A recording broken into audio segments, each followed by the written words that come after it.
પણ જે પણ છે બધું સરસ, બધું હોવું જોઈએ. વિશેષ તો વાત નહીં કરી, પણ એવું છે કે અલ્પેશભાઈ પંડ્યા એટલે એક ક્રાંતિકારી વ્યક્તિત્વ કે જે ધર્મદ્રોહીઓને એની ભાષામાં જવાબ આપી શકે એવા મને પ્રિય છે. ના, ધર્મ માટે કામ કરે છે, બસ એના પર કેવું ધર્મ માટે કામ કરે, સમાજ માટે કામ કરે, બ્રહ્મ સમાજ માટે કામ કરે તો એના પડખે ઊભું રહેવું ગમે તે થાય. તો એવા અલ્પેશભાઈ પંડ્યાને જન્મદિવસની હાર્દિક શુભકામનાઓ. મહાદેવ શિવની કૃપા આપ પર બની રહે, આપના પરિવાર પર બની રહે.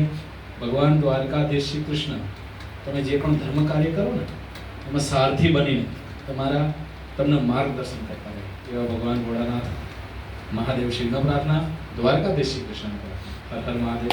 ઓમ નમઃ નારાયણ.